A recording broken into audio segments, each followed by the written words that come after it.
Assalamualaikum warahmatullahi wabarakatuh. Waalaikumsalam warahmatullahi wabarakatuh. Selamat pagi. Pagi, luar biasa. Gimana keadaan kalian hari ini? Baik. Sudah makan belum? Sudah. Berarti kalau sudah makan bisa mengikuti pelajaran dengan baik. Oke, untuk memulai pelajaran pada hari ini, Bapak minta Bayu sebagai ketua kelas untuk memimpin doa pada hari ini. Silakan. Sebelum kita belajar, mari kita berdoa menurut agama dan kepercayaan masing-masing. Berdoa mulai.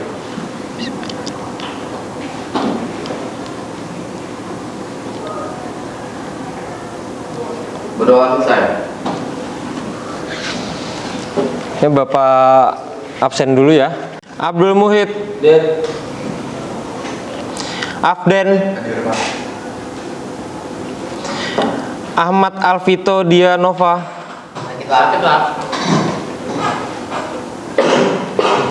Ahmad Fauzan, Hadir, Pak. Ahmad Naupal Azmi, Hadir. Angga Catur, Hadir, Pak. David Junanda, Hadir. Nazula Elva. Sebelum memulai, Bapak mau cek kerapian pakaian kalian dan lingkungan kelas kalian. Silakan berdiri.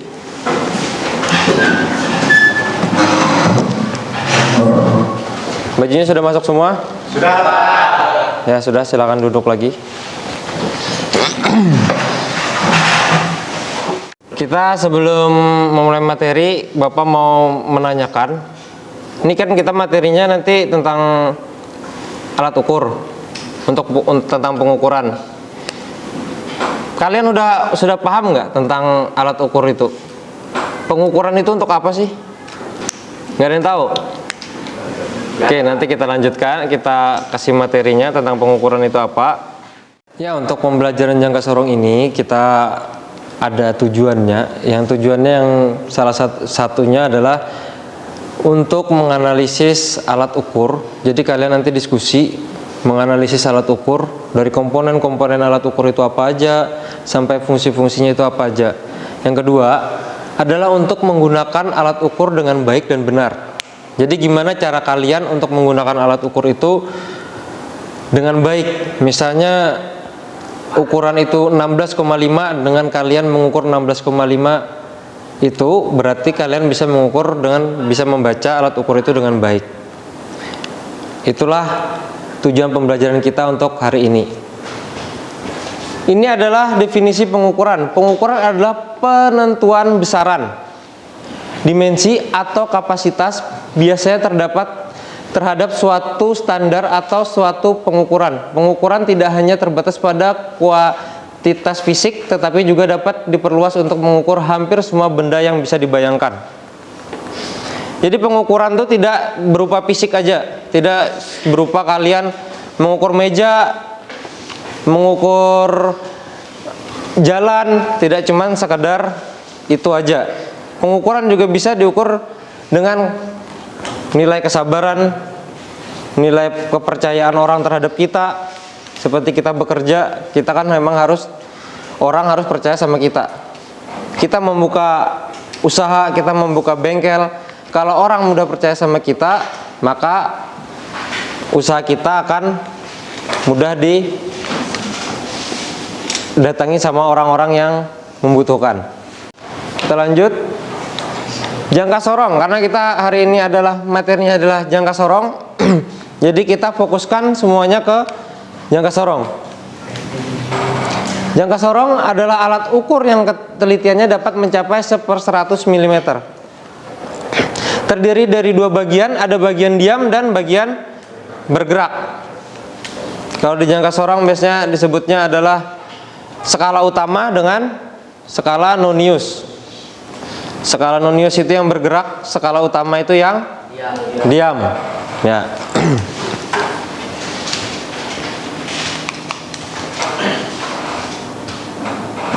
Ini adalah jangka sorong atau gambar atau bentuk jangka sorong seperti ini.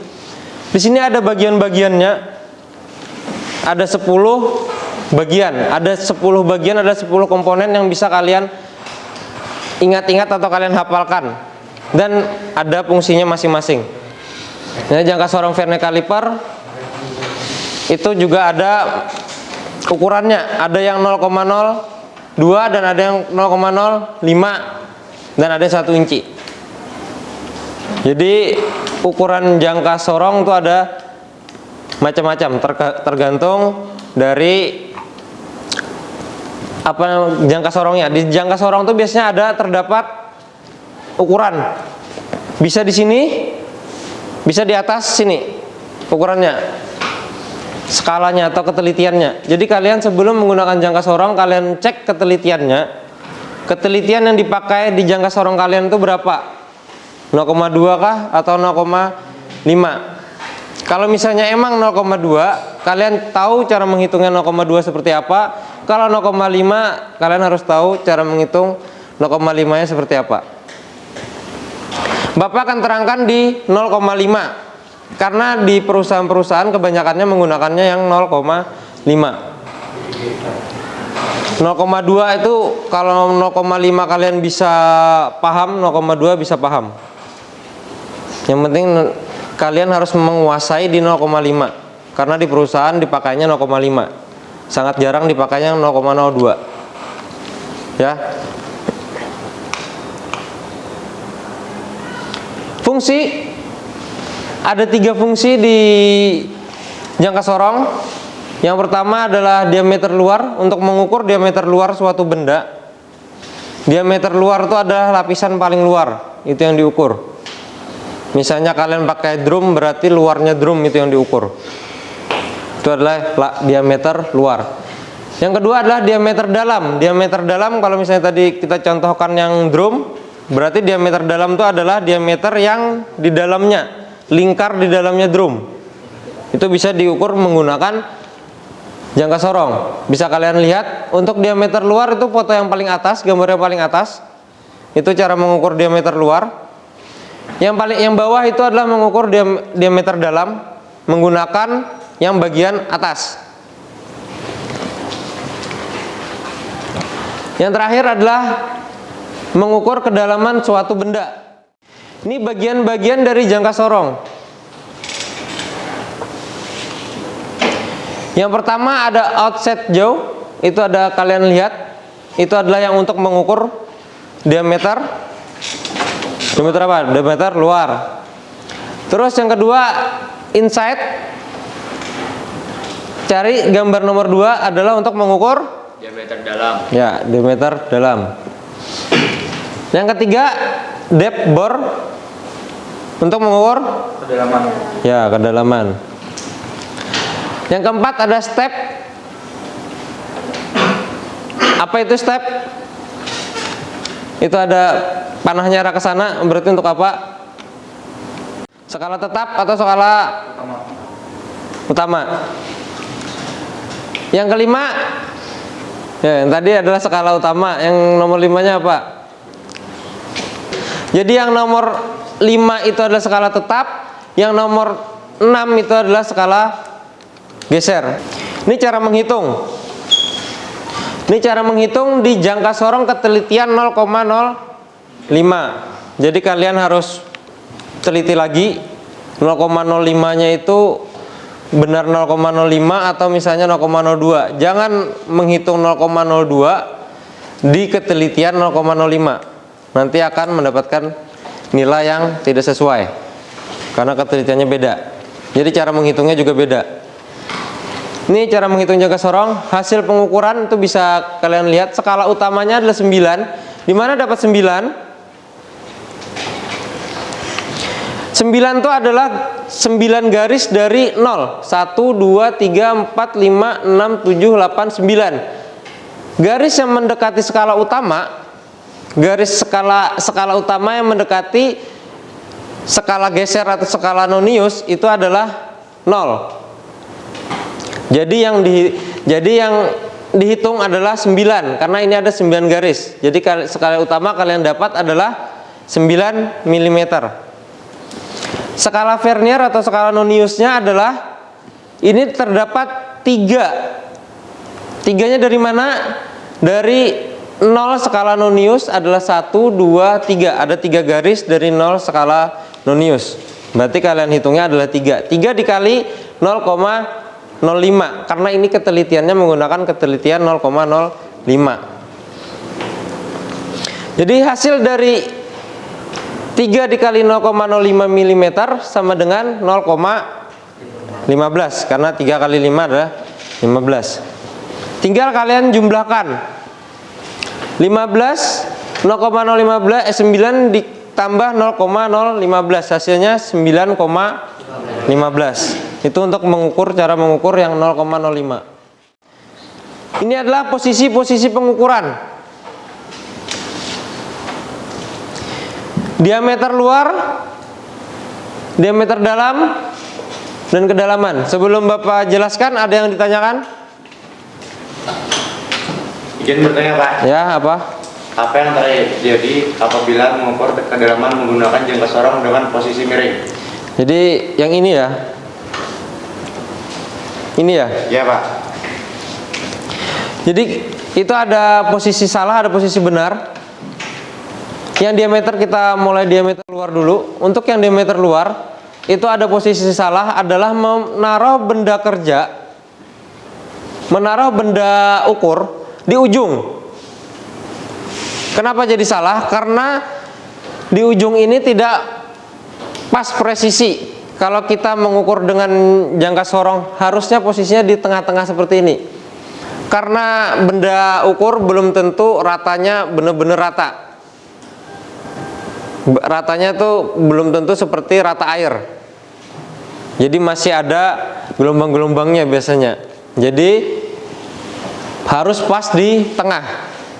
Kalau di ujung kayak gini, nanti kalau misalnya ukuran diameter ini beda-beda, misalnya di sini adalah 10, di sini ada 9 mili, di sini 10 mili, kalian ukur yang seujung sebelah sini aja, berarti kan salah. Posisinya salah. Makanya mengukur pun tidak boleh dalam posisi miring. Jadi benda kerja, benda ukur sama alat ukur itu harus rata. Jangan posisi miring kayak gini. Kalau miring kayak gini hasilnya pasti salah. Diameter dalam. Untuk diameter dalam adalah ini dari atas sama, posisinya tidak boleh miring, tidak boleh di ujung, dan harus masuk pas ke dalam. Jadi semuanya ini akan kena benda ukur. Jangan dikit-dikit karena keburu waktu misalnya. Kalian naruhnya cuma di ujungnya aja, jangan, karena nilainya tidak pas. Jadi kalian harus masuk, benar-benar masuk ke dalam. Paham? Bisa dipahami? Siap, bisa Pak. Alat kerja seperti jangka sorong yang kita pelajari itu harus kita rawat. Gimana cara perawatannya dan apa efek dari kalau tidak kita rawat? Efeknya sebelum kita melanjut ke perawatan, kita mengenai efeknya dulu. Kalau misalnya kita tidak merawat benda kerja, alat kerja, kunci-kunci, itu akan merusak alat-alat itu sendiri. Contoh misalnya jangka sorong, kalau misalnya tidak kita setelah menggunakan tidak kita bersihin, tidak kita lap sampai kering, benar-benar kering, maka akan yang terjadi adalah berkarat. Karena ini adalah alat ukur, kalau misalnya sampai berkarat, kita tidak bisa melihat skala-skala yang ada di alat ukur itu. Apa yang terjadi? Alat ukur itu tidak bisa dipakai lagi. Ya enggak? Kalau kita sudah nggak bisa ngelihat skala yang terdapat di situ, berarti kita tidak bisa mengukur lagi.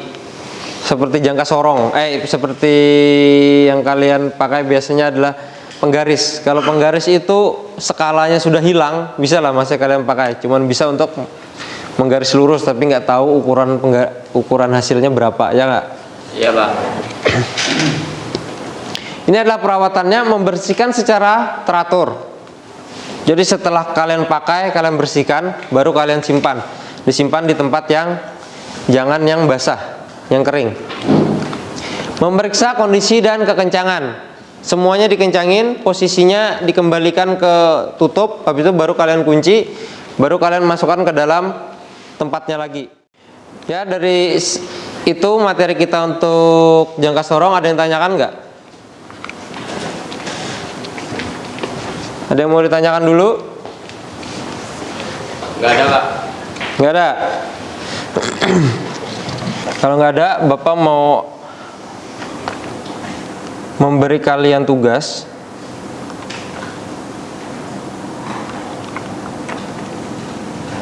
Tugasnya adalah tugas kelompok. Kalian bisa membagi kelompok kalian sekarang.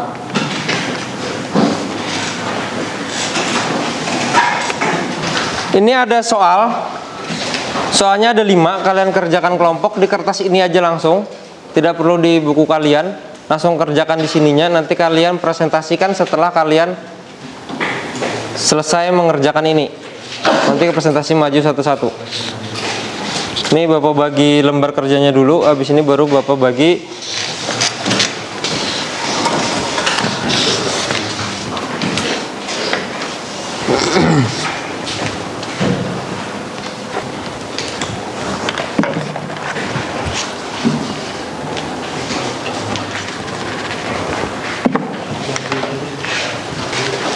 Sudah dapat semua? Sudah. Silakan kerjakan. Pak.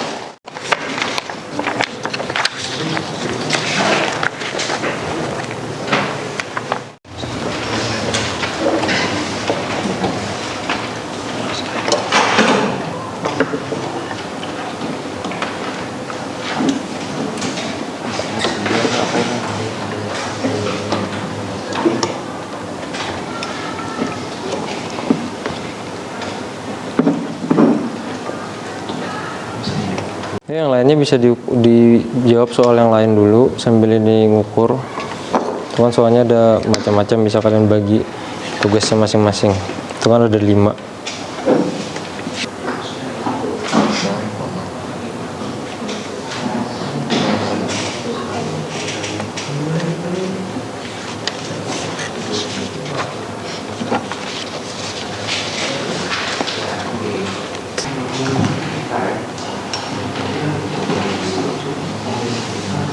Ketelitian yang ada di jangka sorong.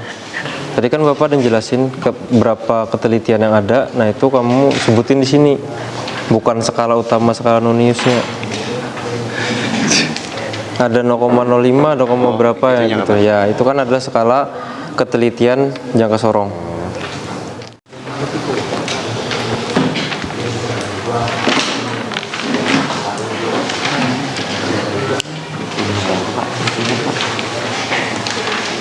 Itu nama komponen yang ada di jangka sorong apa aja?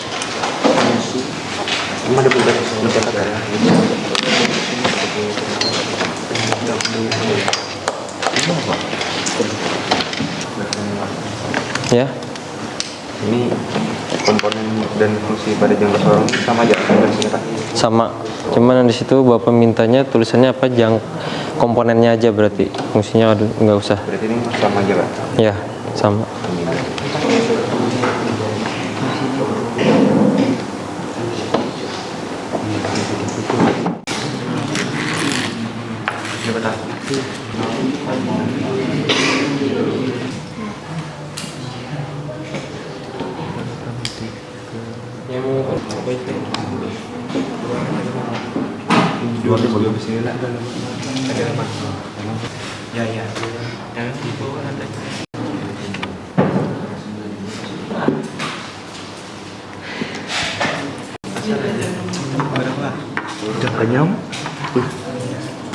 Kalau sudah, silakan berdiri semuanya dulu. Diri, Pak. Ya, berdiri. Semuanya berdiri dulu. Berhadap-hadapan sama temennya. Satu orang. Cewek sama cewek. Cowok sama cowok. Sesama telunjuk, satukan. Kalian pilih yang genap siapa? Angka genap. Ada yang mau angka genap? Salah satu dari kalian ada yang genap, ada yang ganjil. Ya, kalau misalnya Bapak sebut angka genap, berarti yang ganjil yang ditangkap. Ya, kalau misalnya Bapak nyebutnya ganjil, berarti yang ditangkap yang genap. Paham? Ya, dengarkan. Angka 5. Angka 5 berarti yang ditangkap yang genap. Yang ditangkap yang genap. Ulang. Lagi. Angka fokus 8. Ada yang dapat? 1, 2, 3, 4. Berarti belum fokus masih ya. Ulang lagi. Angka 2 tambah 3. 2 tambah 3 berarti yang ditangkap genap. Oke, tepuk tangan untuk kita.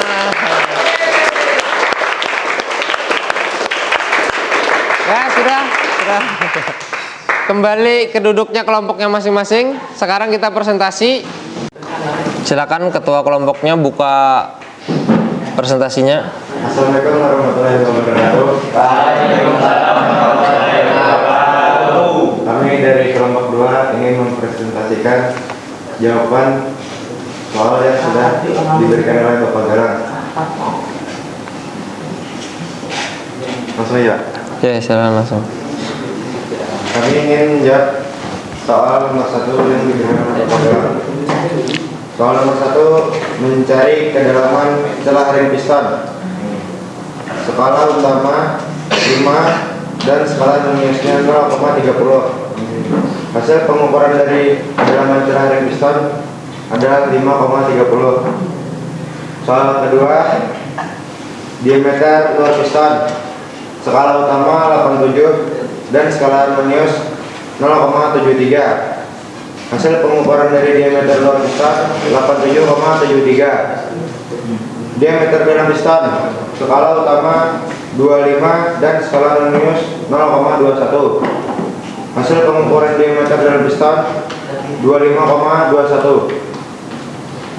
Cukup? Ada yang ditanyakan? Ada yang ditanyakan? Tidak ada. Nggak ada yang mau bertanya tadi menggunakan ukuran berapa ketelitiannya? Untuk ketelitiannya itu menggunakan yang 0, berapa? Kami menggunakan 0,1. Menggunakan 0,1. Ada lagi yang ditanyakan? Ditanyakan lagi? Oke, sepertinya tidak ada. Saya tutup presentasi saya. Tepuk tangan untuk temannya.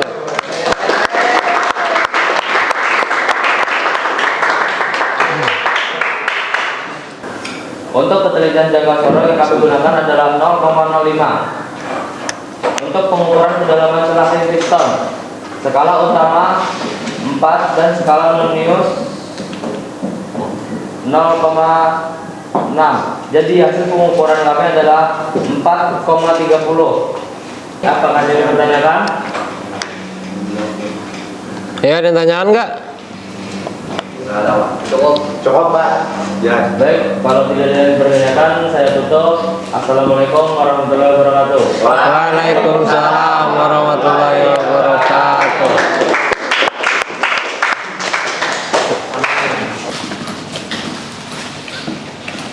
Jadi hasil kalian kelompok semua sudah bagus. Hasil kelompok kalian juga aktif semuanya dalam setiap anggota kelompok bekerja sama. Untuk hasil mungkin ada beberapa yang kesusahan dari soal itu. Di soal itu kan ada ketulisannya mengukur diameter luar. Bapak bisa minjam piston sama yang 0,5 nya mana?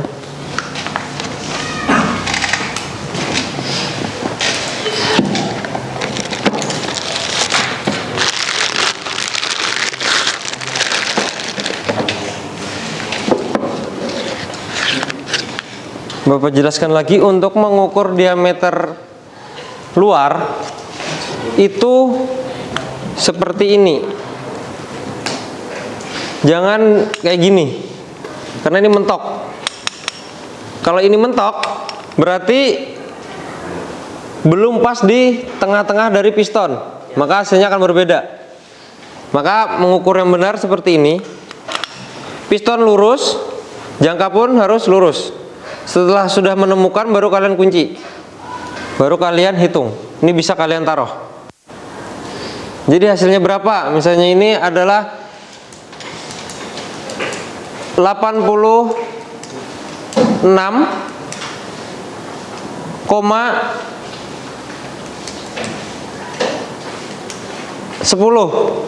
itu misalnya, itu contohnya. Jadi mengukurnya harus benar-benar seperti ini. Terus untuk mengukur diameter dalam itu bisa mengukur di sini. Ini ya mengukurnya. Ini mengukur diameter dalam. Tadi ada yang mengukur mungkin di sini, itu terlalu jauh dan terlalu susah. Kalau kalian mengukurnya di sini, di sini terlalu jauh dan terlalu susah. Ini bukan diameter dalamnya. Diameter dalamnya berarti harus ada lingkaran, berarti yang ini. Ini mengukur diameter dalam. Bisa kalian kunci, habis kalian kunci baru kalian baca. Untuk pengukuran udah bisa semua berarti?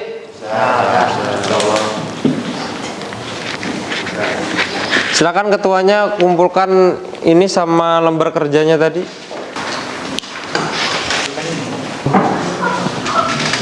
Yang itu taruh di sana aja. Jadi apa sih pentingnya dari pengukuran untuk kalian? Kalian ini kan TKR,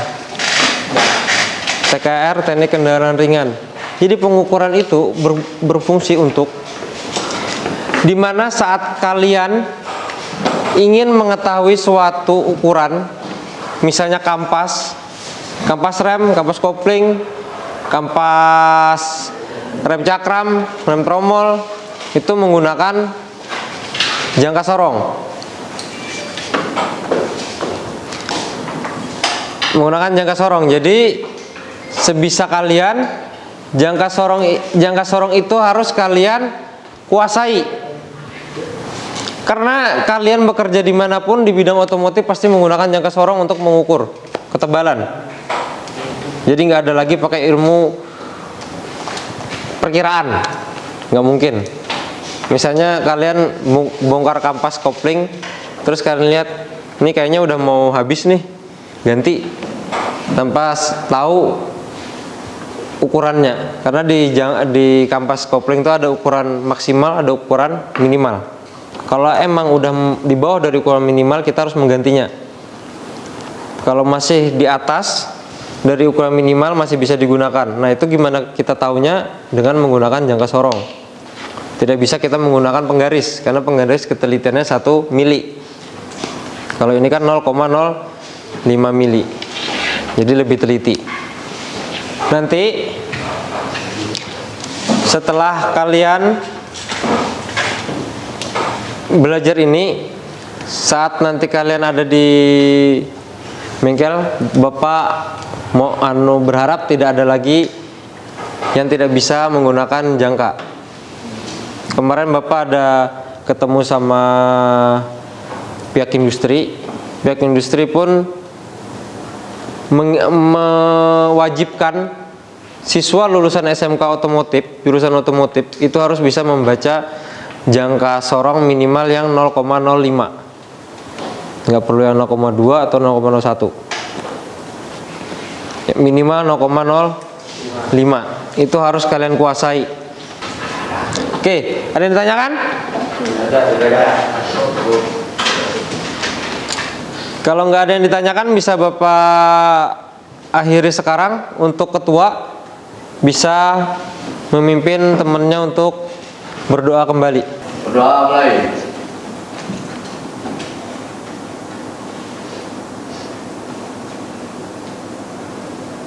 Berdoa selesai. Assalamualaikum warahmatullahi wabarakatuh. Semoga pelajaran hari ini bisa bermanfaat untuk kalian, dan semoga apa yang kalian dapatkan hari ini bisa benar-benar kalian pahami. Untuk sekarang, wassalamualaikum warahmatullahi wabarakatuh. Waalaikumsalam warahmatullahi wabarakatuh. Semangat pagi. Pagi, pagi, pagi.